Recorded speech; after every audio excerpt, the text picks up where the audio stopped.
The big deal here was the fact that the guy wanted to pay with guns. Tasker watched as an older white Ford truck crept toward him. That was one of the reasons he'd chosen South Beach as a meeting site. Over here, a pickup stuck out like a porn star in Utah. Tasker pressed the button on his Nextel. "It's cool. I'll see what they have to say. Tell everyone to stay back." 10-4, the voice said. The truck was now half a block in front of him. The bearded driver recognized Tasker sitting in the driver's seat of the rented Suburban. FDLE liked using big rental cars so they had room to put in a camera, and if the car got trashed during an arrest or shot up somehow, all they had to do was turn it back in. They were down to one of the last rental companies in Dade County. The pickup made a quick turn across the oncoming traffic, pulled down the side street, and parked in the space for people checking into the hotel. The big bearded guy named Bud stepped out of the driver's side and gave the area a good look. A smaller guy, about 30, dressed sharper in slick pants and a silk shirt, spent a few seconds checking his look in the truck's side mirror. Tasker could see right off that this was the man with the guns. The redneck he'd dealt with the last time was just a middleman. That was always what happened. You meet someone, identify him, and then have to arrest someone else.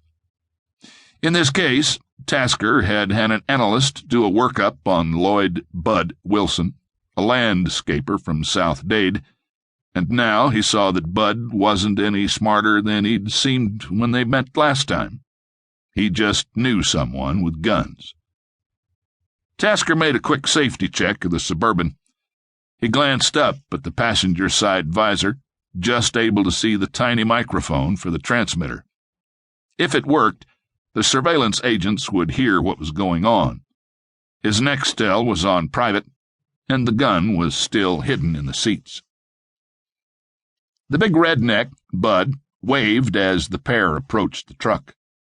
Tasker rolled down the passenger window so they could talk to him without walking into the street. Tasker leaned over and said, "Hey, Bud, who's your friend?"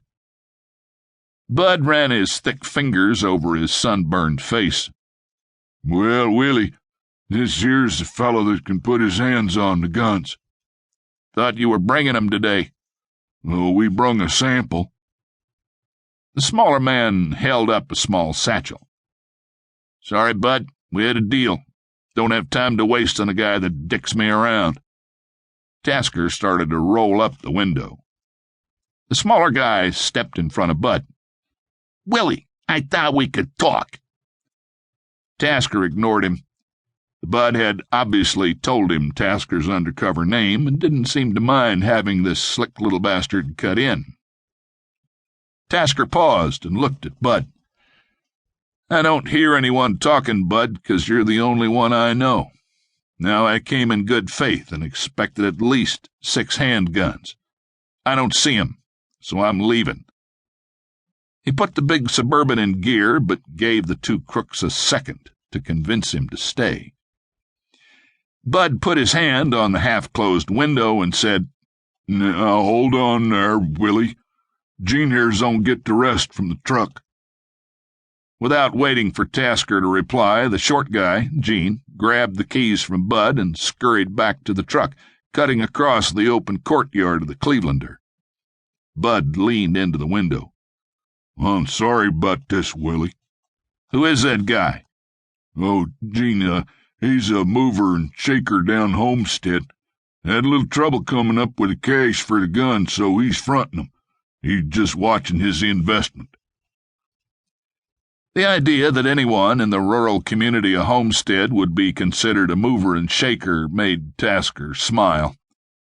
He kept his eyes on the short man as he headed back with a heavy backpack he held across his shoulder. Bud opened the rear door and slid in before Tasker could say anything. Gene jumped up front with the bag. Tasker hoped that move wouldn't prompt the surveillance guys to come in. No one liked a bad guy behind the undercover agent.